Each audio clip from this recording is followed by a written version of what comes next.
Plastic থেকে ওয়াজ শুরু। ওয়াজ কোথা থেকে শুরু হলো? মিডিয়া। প্লাস্টিক। আমরা বসে আছি কিসে? প্লাস্টিকে। প্লাস্টিকের ওয়াজ। এই কিসের ওয়াজ? মারি খাবে আজকে। কিসের ওয়াজ? প্লাস্টিকের ওয়াজ। এখন এই যে প্লাস্টিকের ওয়াজ শুরু হয়ে গেল, আল্লাহ বলেন কুনতুম খায়রা উম্মাতিন উখরিজাত লিন-নাস। এটা প্লাস্টিকের রদ, এটা তিরপলের রদ। কলিজার টুকরা ভাইরা আমার, এতদিন পরে প্লাস্টিকের রদ সে কি রে বাবা? কলিজার টুকরা ভাই বোঝার চেষ্টা করুন। আল্লাহ পাক জানিয়ে দিলেন আমার পৃথিবীর জমিনে কোটি কোটি উম্মাত পাঠিয়েছি, লক্ষ লক্ষ মানুষ পাঠিয়েছি, আমি আল্লাহ পাঠিয়েছি। তো আমার দোস্তর উম্মাত করে যাদের পাঠিয়ে দিলাম, আমি আল্লাহ পাক নিজে ঘোষণা দিলাম আমার দোস্তর উম্মাত গুলো পাওয়ারে, সম্মানে, যোগ্যতা, ইমানে, আমলে, গুনতির দিক দিয়ে তামাম পৃথিবীর এক নাম্বার। জোরে বলুন। তাহলে কোথায় প্লাস্টিক আর কোথায় মানুষ? কোথায় তিরপল আর কোথায় মানুষ? আসমান জমিন ফেরা আছে না নাই? আছে তো। জীবনের মতো ওয়াজটা মুখস্থ করবেন, যতদিন বেঁচে থাকবেন আল্লাহ যতদিন বাঁচিয়ে রাখবেন। এইবারে আসেন, এই তিরপলটা আপনাদের এখান থেকে জলসার শেষে তিরপলটা তুলে নেওয়া হবে। তিরপল তুলে নিয়ে এই সামনে খাল আছে, খালে ফেলে ধুয়ে কিংবা কলে ফেলে ধুয়ে পরিষ্কার করে ওই তিরপলটা নিয়ে যদি যেখানে প্লাস্টিক গালাইয়ের কারখানা আছে, প্লাস্টিক গালিয়ে গালিয়ে বিভিন্ন রকমের থালা, ঘটি, বাটি, চুবড়ি, উমুক তুমুক তৈরি হয় না, হয় না, সেই জায়গায় নিয়ে যদি এই প্লাস্টিকের গোটা 50 রেল কাঠ বানানো যায়, এখন ওতে কি আর কেউ পা দেবে? কেন দেবে না? কেন? আজকের মারাচ্ছ, কাল পা দেবে না মানে কি সম্মান? কোরআন শরীফ এখন যায়নি,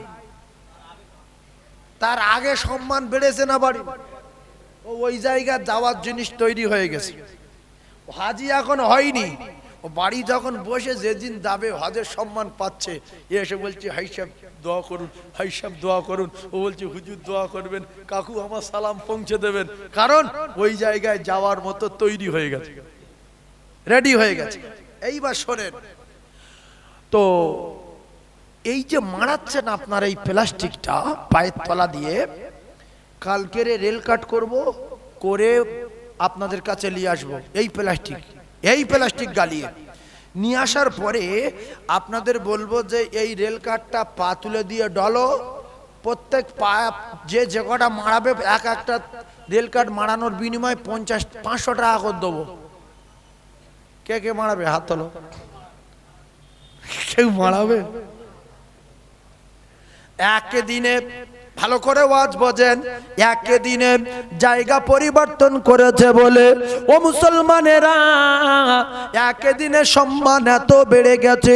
মাস্টার, ডাক্তার, এমএলএ, মৌলবি, হাফেজ সাহেব, কারি সাহেব, সাবিনা, সকিনা, জরিনা, হালিমা, মুর্শিদা, কারিমা, ফাতেমা, যার কাছে আপনি এই রেল কাটটা নিয়ে যাবেন, প্লাস্টিকের রেল কাট হলো, ও কলিজার টুকরা জ্ঞানী ভাইয়েরা, ওতে কেউ আর পা দেবে না। যদি 1000 টাকা দেই বলি, বলবে 2000 টাকা দিলে দেব না। যদি বলি 5000 লে, বলবে তাও দেবো না। না খেয়ে মরবো তো ওতে পা দেব না। কালকের বসেছিলিস কেন পা দিয়ে? বলবে তখন ওই জায়গায় যাওয়ার মতো যোগ্যতা অর্জন করতে পারিনি, তাই লাঠি ঝাঁটা খেয়েছে।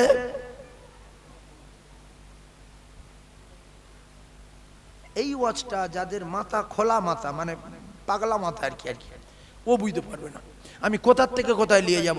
ওয়াজ শুরু হলো তিরপল থেকে, তিরপলে শেষ করব। ঠান্ডা মাথায় বোঝেন, ঝাট করে একটা মেসাল আপনাদের নিয়ে দিয়ে দেই। মুসলমানের ছেলেরা, যুবকেরা, জওয়ানেরা নামাজি হলে, টুপিওয়ালা হলে, দাড়িওয়ালা হলে, কোরআন পড়নেওয়ালা হলে, কোরআন তেলাওয়াত করনেওয়ালা হলে তার সম্মান বাড়ে না কমে? বাড়ে তো। একটা দাড়িওয়ালা ভ্যানওয়ালা আমার চোখের সামনে, একটু বুড়ো মানুষ তো, হ্যান্ডেল ঘুরে গিয়ে একটা জোয়ান ছেলে ধাক্কা লেগেছে, সে বুড়োর গালে 60 করে চড় মেরেছে। আমার কথা বুঝতে পেরেছে? ভালো করে বোঝেন, 60 করে চড় মেরেছে। ভাই বুড়ো মানুষ পাগল হয়ে গেছে, হাওয়া করে কাঁদছে, ডুগরে পিটে কাঁদছে। ও তো ধরতে পারবে না ঘুরে, আর জোয়ান ছেলে। এখন সাইডে বাজারে দোকানদার আশেপাশে যারা দাঁড়িয়ে ছিল, এদের উচিত কি জোর কানের ডালি আবার সাঁই করে ফাটিয়ে দেওয়া, যে তোর আক্কেলটা কি, তোর বাপের চেয়ে বয়স বেশি। এখন ওলোকের মুখে দাড়ি ছিল, আর আশেপাশের লোকগুলো সবাই দৌড়ে আসলো, এসে ঝাট করে ধরলো, ধরে ঘুষি মারছে, চড় মারছে, দাঁতে মারছে, ফেটে যাচ্ছে, নাকে মারছে, ফেটে যাচ্ছে। আর একটা কথা বলছে, তুই দাড়িওয়ালা লোকের মারলি কেন? এটা নামাজি লোক, আল্লাহওয়ালা লোক, দাড়িওয়ালা লোক। খবর রাখেন, অনেক চাকরিজীবী, আল্লাহর কসম, অনেক পুলিশ অফিসার, অনেক স্কুলের মাস্টার, অনেক বড় বড় ইঞ্জিনিয়ার, অনেক বড় বড় প্রফেসর, এই দাড়িটা আমরা সামান্য মনে করি, এই দাড়ির জন্য তারা লক্ষ লক্ষ টাকা চাকরি ছেড়ে দিয়েছে। আসে না? না হ্যাঁ না বল, ঠিক না বেঠিক বলে? লক্ষ লক্ষ টাকা চাকরি ছেড়ে দিয়েছে, বলেছিল এটা আমাদের রুলস, এটা আমাদের নিয়ম, এটা আমাদের নীতি, দাড়িটাকে চেচে তবে চাকরি করতে হবে। এই মুসলমানের বেটা বলেছিল, ওয়ামা মিন দাব্বাতিন ফিল আরদি ইল্লা আলাল্লাহি রিজকুহা, যে আল্লাহ শরকুকুরের খাওয়াবার দায়িত্ব নিয়েছে, আমি সেই আল্লাহর বান্দা মানুষ, আর আমি শরকুকুরের চেয়ে শ্রেষ্ঠ, আল্লাহ আমার খেতে দেবে, আমি দাড়ি চাঁচবো না আর এরকম চাকরি করব না। সুবহানাল্লাহ বলে, চিল্লে বলে। এই কথাটা খুব নোংরা কথা বললাম। রাসূলের সুন্নত একটা জিন্দা করার জন্য চাকরি ছেড়ে দিল, তাহলে কত জোরে সুবহানাল্লাহ বলতে হবে, যে সুবহানাল্লাহর বর্ণনা বইয়ে দেওয়া দরকার। আমি বলতে বলিনি, আপনারা কিছু বলেননি, যে হুজুর বলেনি মানে তো বলা যাবে না। ভাইরা আমার, বাবাদিরা, কলিজার টুকরা ভাইরা, পরিবর্তন হয়ে গেছে। আজকের দাড়ি ছিল না, কালকের দাড়ি রেখেছে। আজকের টুপি ছিল না, কালকের টুপি মাথায় দিয়েছে। যে আপনার দেখে ভয় করত না, সে আপনার দেখে ভয় করবে। যে আপনার সম্মান দিত না, টুপি আর দাড়ি রাখলে সে আপনার সম্মান দেবে। ও কলিজার টুকরারা, ও যুবকেরা, জনেরা, একটা বাপের 5টা বেটা, একটা বাপের 5টা বেটা, একটা হয়েছে ইঞ্জিনিয়ার, একটা হয়েছে প্রফেসর, একটা হয়েছে ডাক্তার, আর একটা হয়েছে মাস্টার, আর একটা কোরআনের হাফেজ। সম্মান বেশি কার? জোরে বলেন। ওই মাস্টারের কান ধরে দাঁড়িয়ে থাকতে হবে পিছনে, ডাক্তারের কান ধরে দাঁড়িয়ে থাকতে হবে পিছনে, ইঞ্জিনিয়ারের কান ধরে দাঁড়িয়ে থাকতে হবে পিছনে, এমএলএর কান ধরে দাঁড়িয়ে থাকতে হবে পিছনে। কারণ এর ভিতরে রয়েছে আল্লাহর কোরআন, যেটাকে মানুষ পরিবর্তন করে দেয়। যে কোরআনটা, যে কিতাবটা মানুষের সরল সঠিক সহজ রাস্তার নিশানা দেখিয়ে দেয়, দিশা দেখিয়ে দেয়, রাস্তা দেখিয়ে দেয়। কলিজার টুকরা ভাইরা আমার, সেই কোরআনের ভিতরে রয়েছে। এখন কোরআন শরীফের হাফেজ যদি মসজিদে খতম তারাবি দেয়, মসজিদে ইমামতি করে, doctor, master, professor, IPS officer, জমিদার, ইঞ্জিনিয়ার, রাজা, বাদশা, নেতা, এমএলএ, এমপি, সবাই পিছনে কান ধরে চুপ করে দাঁড়িয়ে থাকে না? থাকে না? এখন এমপি যদি বলে আমি হাফেজ সাহেবের পিছনে দাঁড়িয়ে থাকতে পারবো না, ও যখন হাঁটবে তখন আমার হাঁটতে যাবে, ও যখন উঠতে বলে তখন আমি উঠবো, তাহলে আপনার নামাজ হবে কি? জোরে বলেন, হবে? তাহলে হাফেজ সাহেব 3 বছর পরে কোরআন মুখস্থ করেছে, আল্লাহর এমন পরিবর্তন করে দিয়েছে, এমন পাওয়ার এর আল্লাহ পাক পৃথিবীর জমিনে দিয়েছে, তাম পৃথিবীর স্বয়ং মক্কা শরীফের বাদশা আব্দুর রহমান সুদাইর পিছনে কান ধরে চুপকে দাঁড়িয়ে। কথা ঠিক বললাম না ভুল বললাম? জোরে বলেন। এখন বাদশাহ যদি বলে আমি আগে রুকু করব, আমি আগে সেজদা করব, বাদশার নামাজ হবে? বাদশা জাহান্নাম। তাহলে এই লোকটা এত সম্মান পাচ্ছে হাফেজ সাহেব কিসের কারণে? কোরআনের কারণে। আর এই তিরপলটা সম্মান পাচ্ছে কিসের কারণে? কোরআন সবে রেলপাট হয়েছে, এখন কোরআন ধারবারে যায়নি। ভাইজান আমার বাবাদিরা, মুসলমানেরা বোঝার চেষ্টা করুন, পাঁচটা ব্যাটার ভিতরে এরা কেউ বিএড করেছে, কেউ এমএড করেছে, কেউ লয়ার হয়েছে, কেউ ডবল এমএ করেছে। ও কলেজের টুকরা না, এরা দীর্ঘদিন 20-25 বছর 30 বছর ধরে পড়াশোনা করার পরে কত সম্মান অর্জন করতে পারিনি একজন কোরআনের হাফেজ যে সম্মান অর্জন করেছে।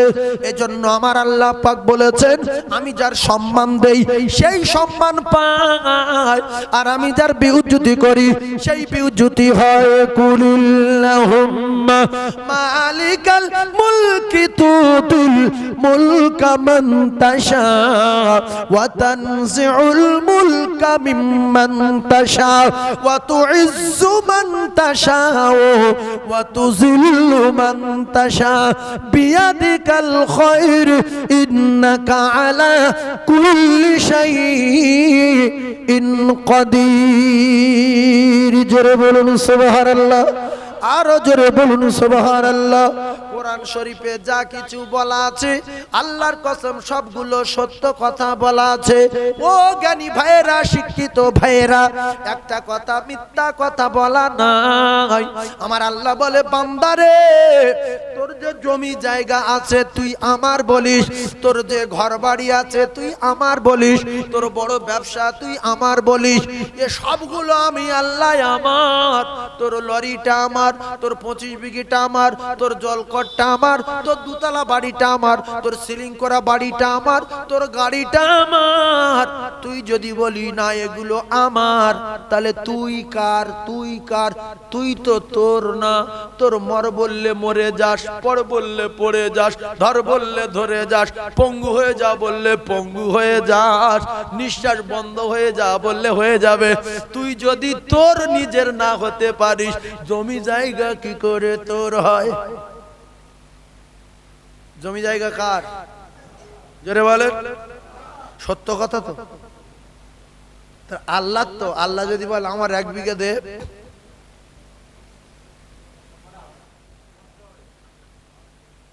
কষ্ট হবে না? এই দেখেন, হরিমুল মাদ্রাসায় জলসা করছিলাম, হরিমুল ওই শুনছে, ওরা শুনছে, অনেকগুলো মিডিয়া তো ওরা শুনছে। মাদ্রাসার সেক্রেটারি বলল, হুজুর যদি বিঘাখানেক জমি তুলতে পারেন। আমি বলছি আপনি দোয়া করেন। মুফতি ইউনূস সাহেবের মাদ্রাসায় 7 বিঘা জমি তুলে দিয়েছে, এই মিডিয়া বাবু জানে 7 বিঘা। আর এবারে কদিন আগে, 1 সপ্তাহ আগে 9 লক্ষ টাকা তুলে দিয়েছে। তো আজকের এই কিছুক্ষণ আগের কথা বলছি, বলছে হুজুর বিঘাখানেক যদি একটা বার আল্লাহ, মানে আপনি আমার পাশে বসবেন, আমি ওয়াজ করব, আল্লাহ যদি রাজি হয় তো আল্লাহর বান্দারা জমি বলবে। হঠাৎ করে একজন বলল, হুজুর আমি 5 কাঠা। আমি বললাম আলহামদুলিল্লাহ। আর একজন বলল, হুজুর আমি 10 কাঠা। আমি বলি আলহামদুলিল্লাহ। আর একজন বলল, হুজুর আমিও 5 কাঠা। হয়ে গেল ক বিঘা? জোরে বলেন, 1 বিঘা। কিন্তু এই জমি তোলার সময় অনেক মানুষ কিন্তু বিরাট ফেঁসে গিয়েছিল যে আমার নাম বলে না, কি করে, আমি কেন এখানে এলাম, সব করে ফট করে যদি আমার নামটাম লিখে লাই। এই জমি 1 কাঠা দিলে আল্লাহর কসম আল্লাহ তার 10 কাঠা দেবে। আল্লাহ বলেছে যে 1 টাকা দেবে, আমি আল্লাহ পাক কথা দিয়েছি আমি তার 10 টাকা দেবো। জোরে বলেন না সুবহানাল্লাহ, আরো চিল্লে বলেন না সুবহানাল্লাহ। এইগুলো মুখে স্বীকার করা খুব সহজ, বিশ্বাস করা কঠিন। ভালো করে বুঝবেন। আমরা মুখে বলে দিলাম জমি জায়গা আল্লাহর, আমার দোকানটা আমার আল্লাহর, আমার ব্যবসাটা আমার আল্লাহর, আল্লাহ দিয়েছে তাই আমি পেয়েছি, এগুলো আমার না। তার কারণ হলো আমি আমার নিজের না, জমি জায়গা আমার কি করে আমি বলি? ও কলিজার টুকরা ভাইয়েরা, ও মায়েরা, বোনেরা, বেটিরা, একটু ঠান্ডা মাথায় বোঝার চেষ্টা করুন। আমি একের পর এক তত্ত্ব দিতেছি। খুব ভালো করে বোঝেন, একটা গাছের 5টা তক্তা, এদিকে হয়ে গেল একটা বাপের 5টা বেটা, তার আগে হলো একটা প্লাস্টিকের কথা, এইবারে হচ্ছে একটা গাছের 5টা তক্তা। কটা তক্তা? একটা গাছের 5টা তক্তা। ও জ্ঞানী ভাইরা, ওই 5টা তক্তা একটা গিয়েছে মাদ্রাসার দরজায়, আর একটা গিয়েছে মসজিদের দরজায়, আর একটা গিয়েছে পায়খানার দরজায়, আর একটা গিয়েছে পেশাবখানার দরজায়, আর একটা তক্তা বাকি ছিল, ওটা হয়ে গেছে রেল কাট। সম্মান বেশি কার? জোরে বলেন। কেন মসজিদের দরজার সম্মান নাই? মসজিদের দরজার ওই কাঠটার থেকে রেল কাঠের দাম বেশি না কম? এই বাপের বেটা, অরিজিনাল বাপের বেটা। মসজিদের দরজায় পা লাগলে কেউ সালাম করে? আরো আরো দেখছে যে লোক আছে পা দিয়ে এরকম সরিয়ে দিচ্ছে। কি কথা ঠিক না? এখন যদি লোক থাকে আর রেল কাঠ এখানে খাটানো থাকে, কেউ পা দেবে? নামাজ ভেঙে যায় দেবে, তাও রেল কাঠ সরিয়ে দেবে, যেমন দু রাকাত নামাজ ছেড়ে যাক, এর আগে তুলে দিয়ে আসি, পা লাগলে বিপদ। এমনি মেয়েরা বা ছেলেরা যদি রেল কাঠ মাদ্রাসায় নিয়ে যেতে যেতে বা কোনো জায়গাতে পারতে পারতে নিচে গ্রাম করে পড়ে গেল, সঙ্গে সঙ্গে বলছো ও হুজুর কি হয়েছে, কাঁদছিস কেন? এই রেল কাঠ পড়ে গেছে, কি করব? ও যেন বিরাট একটা কিছু ক্ষতি করে ফেলেছে, কেঁদে ফেলে। মেয়েরা অনেক সময় কেঁদে ফেলে। আরো কোরআন শরীফ পড়ে গেলে পাগল হয়ে যায়, আমি কি করব, আমি পাগল হয়ে গেলাম। কি হয়েছে রে মা? বলছে কোরআন শরীফ মাটি পড়ে গেছে। বলতে হুজুর আপনি যা বলবেন তাই দেবো। বলছে ইয়ে কর, ওই কোরআন শরীফের ওজনে সোনার উপর দিতে হয়, কি করবি? তা বলছে আপনি বললে দেবো। তা বলছে এক কাজ কর, ওর ওজনে নাই টাকা দে। বলছে তাও তো কি করি ফকির লোক। বলছে তাহলে চাল একদিকে দে, কোরআন একদিকে দে। আবার কেউ বলছে তুই 5,000 টাকা ফকিরের দে। আবার কেউ বলছে 10 জন লোক খাইয়ে তওবাতিল্লাহ করে দোয়া কর। একটা কাগজ পড়ে গেছে, তার এত সম্মান। ওই রকম মোটা মোটা বই আছে না লোকের বাড়িতে, হ্যাঁ 11, 12 মাধ্যমিকে ওই রকম মোটা মোটা বই আছে না? আরে আছে না? ওই যদি পড়ে যায় তুলে এরকম ছেলে দেবে, ওই আলমারি ছেলে দেবে, ফের পড়ে গেছে ফের তুলে চলে দিচ্ছে। আর কোরআন শরীফ যদি পড়ে যায় ওর কাঁপ আসবে যে আমি কি ফেলে দিয়েছি। তাহলে ওই কাগজে ইংলিশ লেখা, ওই কাগজে বাংলা লেখা, আবার ওই কাগজে আল্লাহর কোরআন লেখা, কেতাবে লেখা রে ওরে মুসলমানের বেটা। একটা মত করে ওই আরবি লেখা কাগজের টুকরা দেখে রাস্তা দিয়ে তুলে নিয়ে বাড়ি আলমারিতে রেখে গোসল করে চুমা দিতেছে। আমার আল্লাহ এই দৃশ্য দেখে বাসির, আমার আল্লাহ খুশিতে বাগে বাগ হয়ে আমার আল্লাহ জানিয়ে দিলেন, এ বাশার তুই জগৎ বিখ্যাত নেশা করেছিলিস, মত করেছিলিস, আমার এই আরবি লেখা কাগজে চুমো দেওয়ার বিনিময় তোর বিগত জিন্দেগির গুনাহ মাফ করে দিয়ে আমি আল্লাহ আমার ওলি বান্দাদের খাতায় তোর নামটা লিখে দিলাম।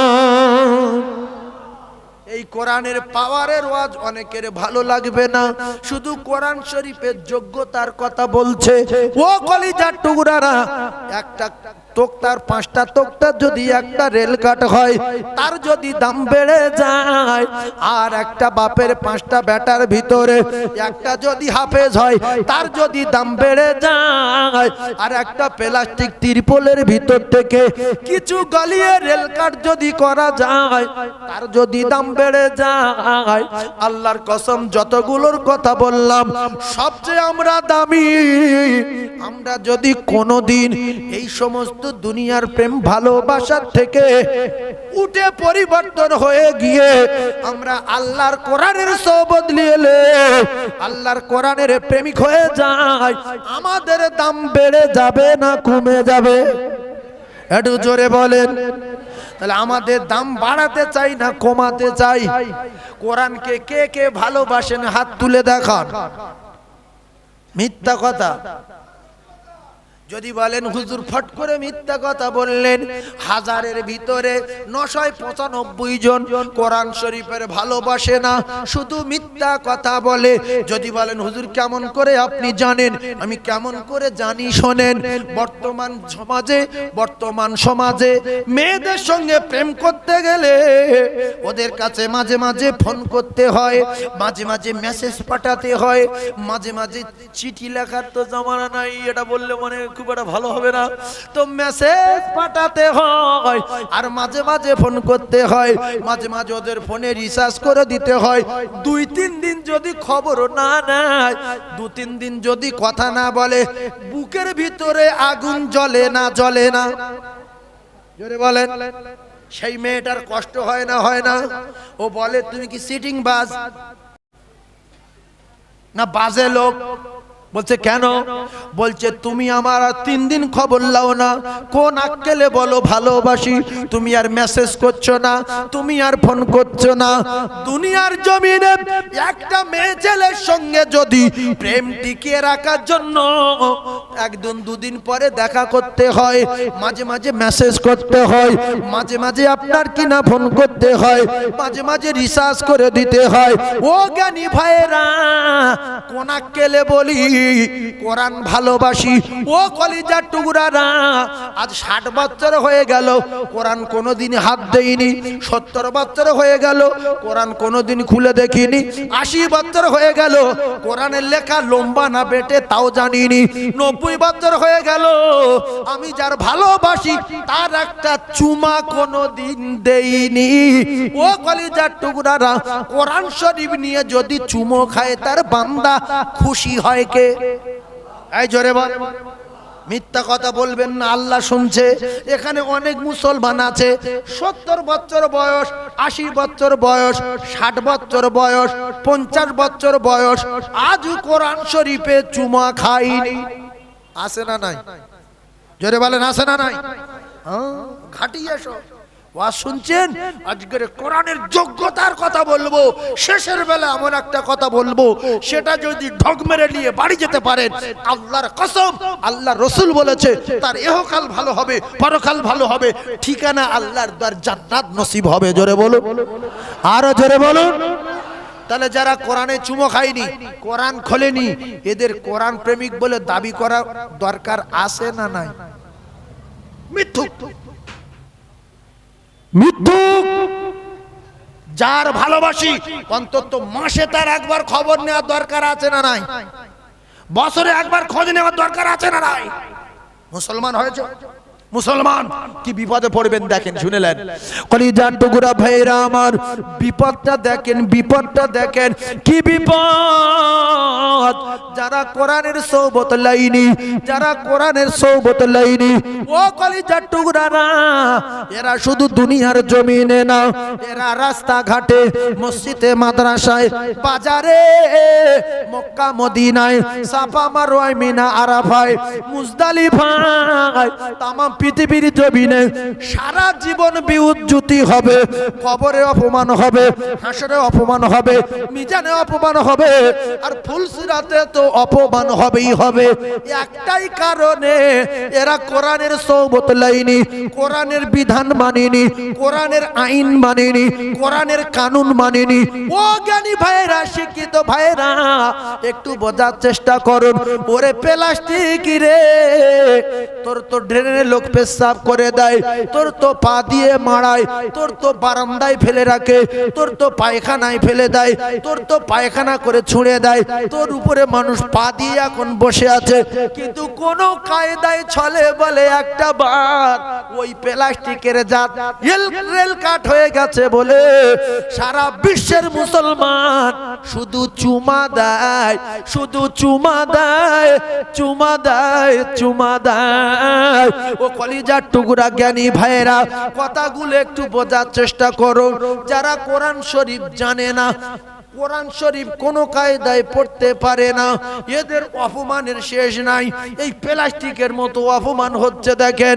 এরা মসজিদে গিয়েছে, বলছে দোয়া কুনুত পড়ো, বলছে জানি না, বলছে নামাজ পড়াও, বলে পারবো না, বলছে তাকবীর দাও, বলছে হবে না, সব রাতে চেক পারা কোরআন পড়, বলছে জানি না, মদিনায় এসেছি নবীর একটু কোরআন শোনা, বলছে হবে না।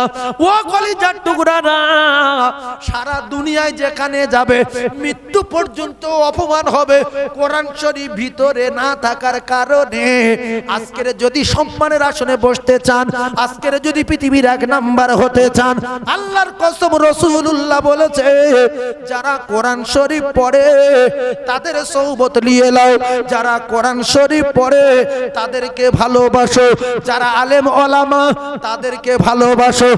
আর যদি পৃথিবীর এক নাম্বার হতে চাও, আমি রাসূলুল্লাহ কথা দিলাম, খায়রুকুম মান তাআল্লামাল কুরআন ওয়া আল্লামা, আমি রাসূলুল্লাহ কথা দিলাম, খায়রুকুম মান তাআল্লামাল কুরআন ওয়া আল্লামা, আমি রাসূলুল্লাহ জানালাম পৃথিবীর জমিনে তাহাজ্জুদের নামাজ যারা পড়ে, ইশরাকের নামাজ যারা পড়ে, আওয়াবিনের নামাজ যারা পড়ে, সালাতুত তাসবিহ নামাজ যারা পড়ে, ও কলিজার টুকরা ভাইরা সারা রাত জেগে জেগে ইবাদত করে। আর আমি রাসূলুল্লাহ জানিয়ে দিলাম আজ যারা বেঁচে আছে ওরা যদি কোরআনের সোহবত লায়, কোরআনের সোহবত লায়, তাহলে তাহাজ্জুদ, ইশরাক, আওয়াবিন, সালাতুত তাসবিহ, সারা রাত জিকির, জিকির করনে ওয়ালা, আমল করনে ওয়ালা, যে এক মিনিটের জন্য আল্লাহ পাকের কোরআনের পিছনে সময় দেবে, যদিও আলিফ বা তা সা জিম হা খ এই রকম ধরনের একটা মিনিট যদি সময় দেয়, আমি রাসূলুল্লাহ কথা দিলাম তাম পৃথিবী যত আমল আছে, তাম পৃথিবী যত ইবাদত আছে, সমস্ত আমল ইবাদতের নাম্বার 1 যদি 24 ঘন্টার ভিতরে একটা মিনিট শেখে আমার আল্লাহ পাকের কোরআন, জোরে বলুন, আরো জোরে বলুন সুবহানাল্লাহ। সারা পৃথিবী যত প্লাস্টিক আছে নাম্বার 1 যদি হয়ে যায় কোনদিন রেল কাট, জোরে বলুন সুবহানাল্লাহ। আপনারা সারা পৃথিবী যত মুসলমান আছেন যদি কোরআন প্রেমিক হয়ে যান, আল্লাহর নবী বলেন এরা পৃথিবীর এক নাম্বার হয়ে যাবে, জোরে বলুন। এজন্য আমি আপনাদেরকে জানিয়ে দিয়ে যাই, আল্লাহ পাকের রাসূল জানিয়ে দিলেন তালাবুল ইলম ফরিদাতুন আলা কুল্লি মুসলিম, আমি রাসূলুল্লাহ কথা দিলাম প্রত্যেকটা মুসলমান বেটা ছেলে, প্রত্যেকটা মুসলমান মেয়ে ছেলের কোরআন শরীফ শিক্ষা করা, দ্বীন শিক্ষা করা, ইলম শিক্ষা করা আমার আল্লাহ ফরজ করে দিল রে মুসলমান। আমরা যারা আল্লাহর নবীর তরিকা আর আমার আল্লাহর হুকুমকে ছেড়ে দিয়ে ইচ্ছা মতো অন্য শিক্ষা ছেলেদের শিখিয়েছি, ইংলিশ শিখিয়েছি, হিন্দি শিখিয়েছি, বাংলা শিখিয়েছি, এমএ করিয়েছি, বিএ পাস করিয়েছি, ও কলিজার টুকরারা কোরআন শিক্ষা দ্বারা যায়নি, বাপ অপমান হবে, ওই মাধ্যমিক অপমান হবে, বিএ পাস ছেলেটা অপমান হবে, সব জায়গায় লাঞ্ছিত বঞ্চিত হবে। কারণ হঠাৎ করে মসজিদের ইমাম বলছে বাবু তুমি তো বিএ পাস করেছো, একটু নামাজ পড়াও বাপ, বলছে আমার দ্বারাই হবে না, আমি কোরআন বিরোধী লোক, কোরআন পিছনে সময় দেইনি, আমার বাপের কোরআনের উপরে বিরাট রাগ বলে তাই আমি 25 বছর বাংলা পড়েছি, একদিন আরবি পড়াইনি, আমি নামাজ পড়াতে পারবো না। আল্লাহর কসম বাপের জানাজার ইমাম হবে, হাফেজের দরকার নাই, মাওলানার দরকার নাই, মুফতির দরকার নাই, কিতাবে লেখা ওই ব্যক্তি তার বাপের জানাজার ইমামতি করবে, ওই ব্যক্তি কোরআন শরীফ পড়তে জানে, কোরআন শরীফ পড়তে জানে, সূরা কালাম জানে, জানাজার নিয়ম জানে, নামাজি আল্লাহ রসুল জানার ওই বিএ পাস ছেলেটা, ওই মাস্টারটা, ওই ডাক্তারটা, ওই ইঞ্জিনিয়ারটা, ওই প্রফেসরটা তার মা বাপের জানাজার ইমামতি করবে, জোরে বলুন। কে বলেছে মাওলানা হলে জানাজা পড়াবে? কোন মূর্খ বলেছে? মূর্খ। আপনার মাধ্যমিক পাস ছেলেটা আপনার জানাজার ইমাম হবে, আপনার 8 পাস ছেলেটা আপনার জানাজার ইমাম হবে, আপনার বিয়ে পাশ ছেলেটা আপনার জানাজার ইমাম হবে। আল্লাহ বলেছে সন্তান তুই তোর মা বাপের জন্য দোয়া কর, রব্বির হামহুমা কামা রব্বায়ানি সগীরা। জোরে বলেন সুবহানাল্লাহ। কি ব্যামো হয়েছিল? আপনার ছেলেটাকে 8 বছর ধরে 8 পাস করালেন, 10 বছর ধরে মাধ্যমিক পাস করালেন, 12 বছর ধরে এইচএস করালেন, কলেজের টুকরা 14 বছর ধরে আপনি বিএ পাস করালেন, 15 বছর ধরে পড়ালেন। আল্লাহু আকবার, আল্লাহু আকবার। আপনি যদি 2 বছর 3টে বছর টিউশনি আকারে মাসে 50 টাকা করে দিয়ে আপনার ছেলেটাকে যদি কোরআন শিখিয়ে রাখতেন, লন্ডনে গিয়ে সম্মান পেত, আফগানিস্তানে গিয়ে সম্মান পেত, মদিনায় গিয়ে সম্মান পেত, ওখান থেকে ঘুরে মসজিদে আসলে সম্মান পেত, এলাকার মানুষ দাওয়াত দিয়ে সব সময় খাওয়াতো। ছাড়া আপনার জানাজার ইমাম হতো, আপনার স্ত্রীর জানাজার ইমাম হতো। আর মৌলবি যদি জানাজা পড়ায়, মুফতি সাহেব যদি জানাজা পড়ায়, আর মসজিদের হাফেজ সাহেব যদি জানাজা পড়ায়, তাহলে ওই সন্তানের জানাজা আর হাফেজ সাহেবের জানাজা আসমান জমিন ফেরা আছে না নাই? জোরে বলেন। আছে। সব তো স্বীকার করছেন, কোরআন থেকে দূরে রয়েছেন কেন? ওই মসজিদের মুফতি সাহেব ও নামাজ পড়াবে, আল্লাহু আকবার, টার্গেট দিচ্ছে যে কাকা বেশ হাত পাট গুলো মোটা মোটা ফুলে নাকি ভাই, আবার চিন্তা করছে কি দোয়া পড়ছে কি না পড়ছে আল্লাহই ভালো জানে। কথা ঠিক না ভুল? কাকার দেখছে কি দোয়া পড়ছে, কি দোয়ার ভিতরে কোনো কায়দা করছে, হাত তুলে বলছে আল্লাহ, কাকা আমার বিরাট ভালোবাসতো, কাকা ফেরায় বাজারে গেলে চা খাওয়াতো, আল্লাহ বিরাট আমার মহব্বত করতো, তুমি ক্ষমা করে দাও। আল্লাহ কাকা বিরাট ভালো লোক ছিল, তুমি ক্ষমা করো। আর নিজের ছেলে ও যখন বাপের জানাজায় দাঁড়াবে আর বলবে আমার আল্লাহ রব্বির হামহুমা কামা রব্বায়ানি সগীরা, বাপের জানাজার পরে বলবে রব্বির হামহুমা কামা রব্বায়ানি সগীরা, এছাড়া বলবে নারা জানাজার নিয়ত করে কাঁদবে, আল্লাহুম্মা গফিরলি হাইয়িনা ওয়া মাইয়িতিনা ওয়া শাহিদিনা ওয়া গায়বিনা ওয়া সগীরিনা ওয়া কাবীরিনা ওয়া জাকারিনা ওয়া উনসানা। কলিজা ফানা হয়ে যাবে মুসলমান। এজন্য আমি আপনাদেরকে জানিয়ে দেই, বাপের জানাজা যদি বেটা পড়ায়, বাপের জন্য বেটা যদি দোয়া করে, আর মসজিদের ইমাম যদি দোয়া করে, আসমান আর জমিন তাতে আরো ফেরা হয়ে যায়। তাই দুটো পায়ে ধরে বলি, নিজে কোরআন প্রেমিক হয়ে যান, ছেলেকে কোরআন প্রেমিক তৈরি করে যান, কারণ এই কোরআন আপনার কবরের প্রহরী আর পাহারাদার হয়ে যাবে। আরো জোরে বলেন। এই কবরে যাওয়ার পরে ইংলিশ কথা হবে না, বাংলায় কথা হবে, একটু কথা বলেন। আরবি, আরবি আমরা যারা জানি না আরবি বলতে পারবো তো? কথা বলেন। আরে হ্যাঁ না বলে না তো? আমরা যারা আরবি জানি না আরবি বলতে পারবো কি খবরে? যদি বলেন আল্লাহ বলিয়ে নেবেন, এই তো বলবেন। কে বলিয়ে নেবেন? আল্লাহ। তাহলে সে আল্লাহর সঙ্গে সম্পর্ক কঠিন রাখার দরকার আছে না নাই? সে আল্লাহর কোরআনের নাম কি? আল্লাহর কিতাবের নাম কি? কোরআন শরীফ। জোরে বলেন কি নাম? কোরআন শরীফ। আমরা সবাই যাব না, যাব না, মরে যাব না, যাব না। কবে তুমি ডাক দিবে মোরে তোমারি আদর কোলে, তোমারি বক্ষেতে ঘুমায়ে পড়িব বিশ্বের মায়া ভুলে। কবে তুমি ডাক দিবে মোরে তোমারি আদর কোলে, তোমারি বক্ষেতে ঘুমায়ে পড়িব বিশ্বের মায়া ভুলে। হায়াত যেদিন ফুরায়ে যাবে মিঠিবে সকল আশা,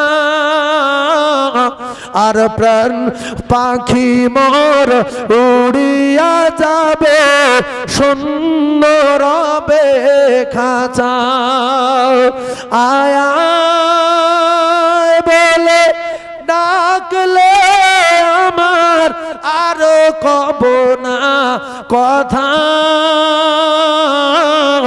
আর মুখখানা মোর বন্ধ হবে, নড়বে না চোখের পাতা।